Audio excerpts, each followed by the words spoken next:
bölgede Amerika'nın, Batı'nın uydusunu yapan Suud, Birleşik Arap Emirlikleri ve bölgedeki Körfez ülkeleri, bunlar petrollerle boğulsunlar. O çocukların o kanlarını görüp de petrollerle boğulsunlar. O dolarlarla boğulsunlar. O yaşadıkları şatafatlı hayatlarla boğulsunlar. O insanlar kurdukları o lüks israf sofralarında birer parça yiyip gerisini çöpe attıkları sofralarında boğulsunlar.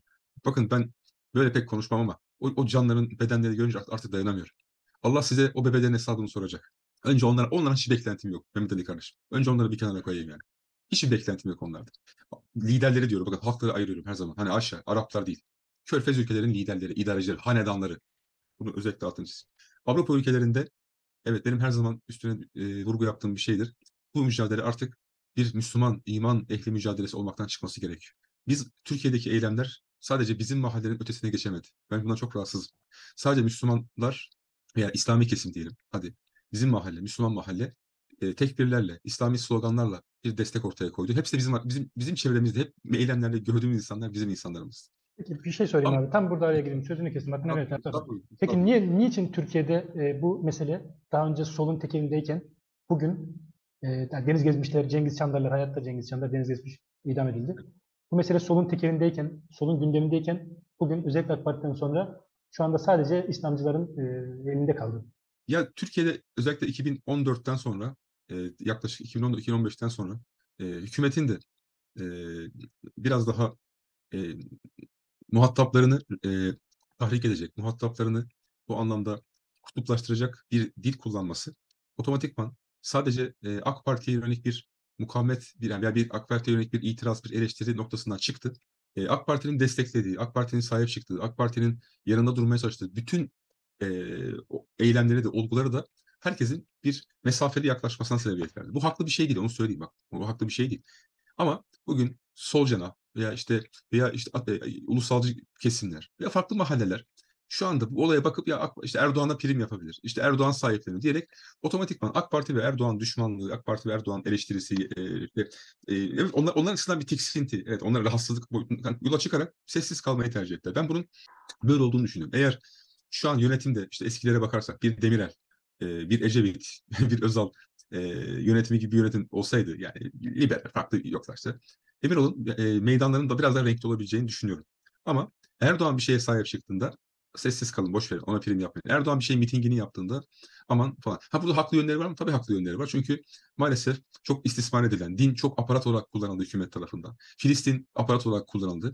Ve bu aparat olarak kullanılması da farklı kesimleri maalesef bu noktada artık hükümetin eline bir malzeme, bir geçim alanı verme adına evet sessiz kalmayı itti. Bu tekrar söylüyorum insanlık adına makul bir şey değil. Bana ne yani onların gözünden bakıyorum. Ya bana ne AK Parti'den, bana ne Erdoğan'dan demesi gerekiyor. Sol mahallelerinde, diğer mahallelerinde. Biz burada bir insanlık mücadelesi, bizim meydanlara inmemiz gerekiyor demeleri gerekiyor. Burada ben o mahalleyi eleştiriyorum. Ama arka tarafta da sebeplerini açıklama açısından böyle bir gerekçeyi de ortaya koymam Burada, gerekiyor. burada aslında önce Evet, iğneyi başkasına batırmadan önce çuvaldızı kendimize batırmamız lazım denir ya. Yani ben şöyle evet, düşünüyorum. Türkiye'de Müslümanlar bugün Filistin meselesinde dolu dizgin bir şekilde sabah akşam seferberlik ilan etmiş gibi sahip çıkan azınlık ki hükümetin periferisinde, çevresinde bulunan, onu destekleyen azınlık.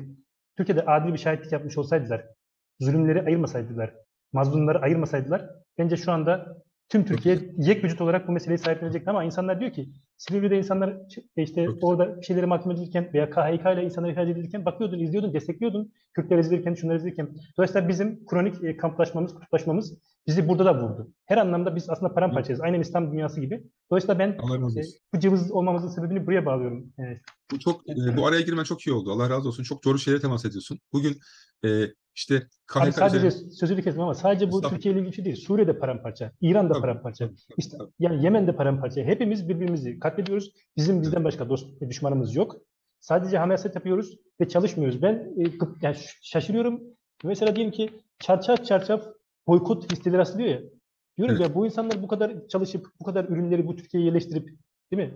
Bu kadar milyar dolarlık bu ülkede ticaret yaparken biz neredeydik? Bizim firmalarımız neredeydi? Biz niye güçlenemedik? Çünkü biz birbirimize çelme takmakla, birbirimizi ezmekle, e, yani ve menfaat savaşları yürütmekle ilerlediğimiz için İsrail meselesinde Kudüs'e, bu kutsallara sahip çıkma izzetine ve şerefine nail olamıyoruz. Bu kadar basit bir şey değil. Yani ben buradan gideyim şimdi yarın, hayır bu bir süreç, bu bir mücadele, bu bir dava.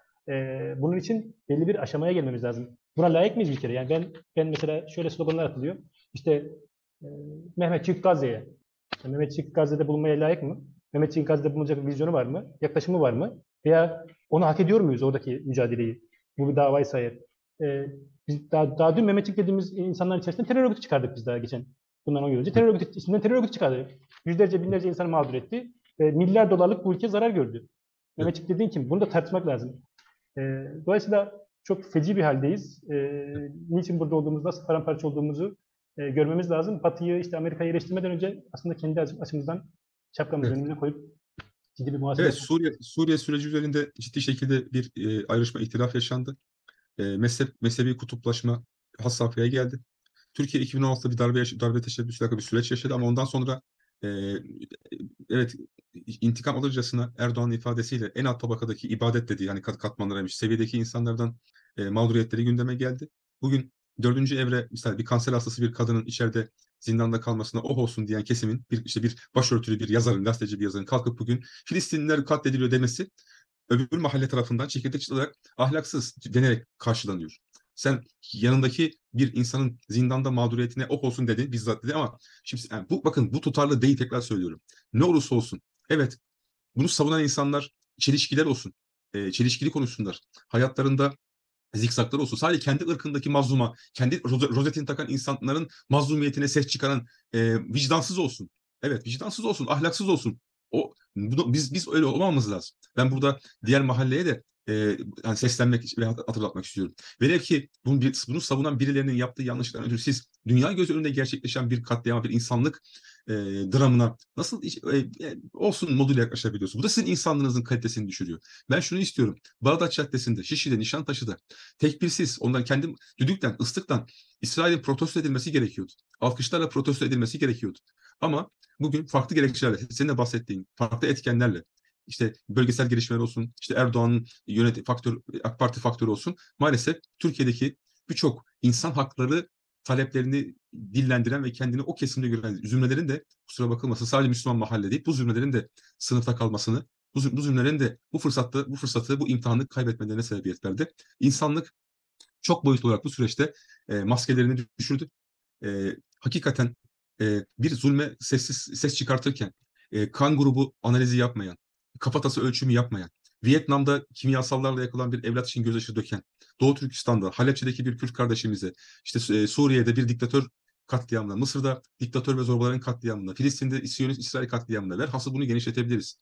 Veyahut yurt içinde veya yurt dışındaki insan hak ve ihlallerine, hangi ırktan, yani çok karıştırmak istemiyorum. Maraş'taki işte Alevi kesime yapılan bir zulme veya işte İstanbul'da 6-7 Eylül olaylarındaki bir Rum kardeşlerimize yapılan tırnak içerisinde bir yağmalamaya ve katliama. Bütün bunlara vicdanen itiraz edecek, ortaya koyacak, ses çıkartacak bir bakışa, bir adil bakışa, bir insancıl bakışa, bir vicdanlı bakışa ihtiyacımız var.